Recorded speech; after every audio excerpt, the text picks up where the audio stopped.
और विशेषकर गणेश जी की और लक्ष्मी जी की पूजा होती है धनतेरस के। और जो लोग आज दिन पूजा करते हैं उन्हें लक्ष्मी की वृद्धि हो, उनका कल्याण हो, इस सोच करके धनतेरस के लिए विशेष महत्व होता है।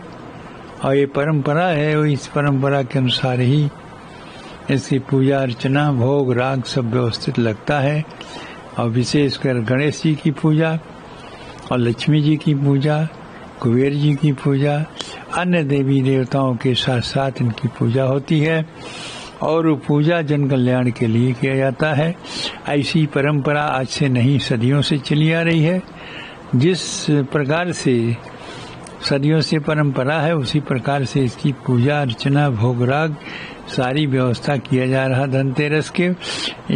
इसी रूप से सबको मानना चाहिए धनतेरस की पूजा, और सभी को कर लेना चाहिए जिससे उनका कल्याण हो। जी क्या इसमें विधि क्या होता है? मतलब खरीदारी भी कुछ लोग करते हैं? हाँ, रोज लोग खरीदारी करते हैं।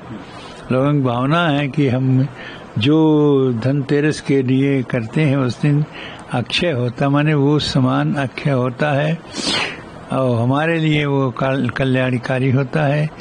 इसलिए विशेषकर लोग आज के दिन धनतेरस के दिन, उसका नाम ही धनतेरस है, और इसका इसका व्यवस्था खरीदारी करते हैं। और वो अच्छा होता है, मतलब कभी समाप्त न होने वाला, एक प्रकार के वृद्धि करने वाला यह उत्सव है और वृद्धि उसमें होती है। महाराज जी, अब तो छोटी दीपावली कल है, उसका पूर्व किस तरीके से मनाया जा रहा है?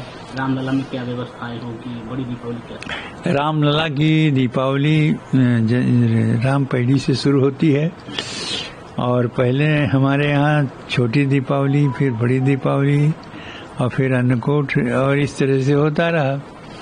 लेकिन जब से रामपैड़ी की दीपोत्सव मनाया जाने लगा है तब से उसमें परिवर्तन है।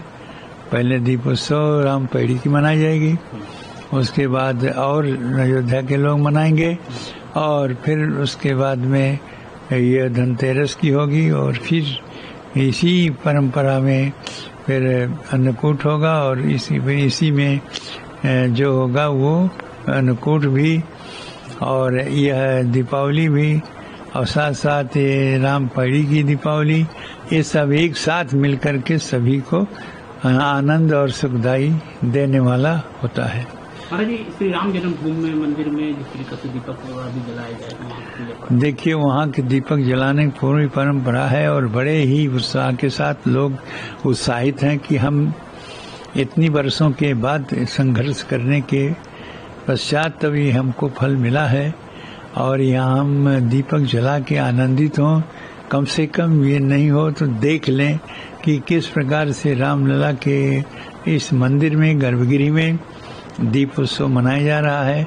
उसको देखने के लिए लोग ज्यादा ललायित हैं, और उसी हिसाब से गर्भगृह में बढ़िया से भव्य दिव्य रूप से दीप उत्सव मनाया जाता है। जी दीपावली जो है कुछ भ्रांतियां भी हैं, तो उसको लेकर के क्या कहना है? नहीं, भ्रांति उसमें कुछ नहीं है। भ्रांति इसको इसलिए नहीं है कि भ्रांति जब हो जाती, जब हमारे यहाँ है कि हम एक 3 दीपावली मनाते, एक छोटी दीपावली, एक बड़ी दीपावली, तो इसलिए हमें भ्रांति किसी को नहीं होना चाहिए।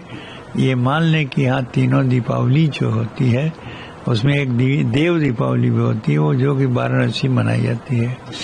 तो इसलिए ये दीपावलियां जो है मनाई जा रही हैं, जो 31 और 30 को, ये महत्वपूर्ण है, और इसी रूप से मनाने से सबका कल्याण होगा और सभी को फल और यश की प्राप्ति होगी। महाराज, किस तरीके से आप आशीर्वाद देना चाहते हैं? भगवान रामलला विराजमान भी हुए और दीपावली मनाई जा रही, भगवान हम तो समस्त देशवासियों की ही शुभकामनाएं देना चाहते हैं दीपावली का अवसर पर, कि सभी लोग उसी प्रकार से तमसो मां ज्योतिर्गमय, अंधकार समाप्त हो और प्रकाश जो है सबको मिले।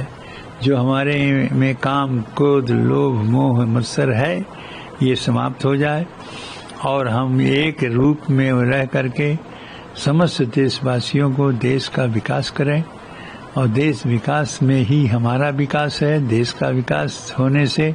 इसलिए हम चाहते हैं कि सारे देशवासी एकजुट होकर के संघे शक्ति कलौ जुगे, संघ में शक्ति होती है, और इसी रूप में सब लोग मिल करके यह भव्य दीपावली मनाएं, और जिससे देश का अपना कल्याण हो।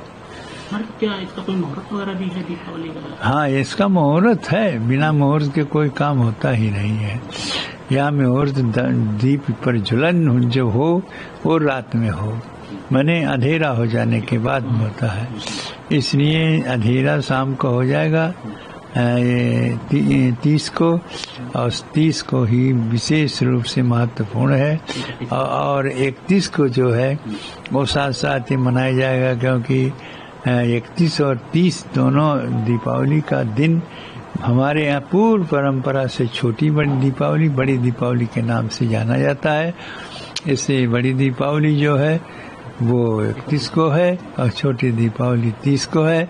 दोनों दीपावली भव्य दिव्य रूप से रामलला के दरबार में मनाया जाएगा।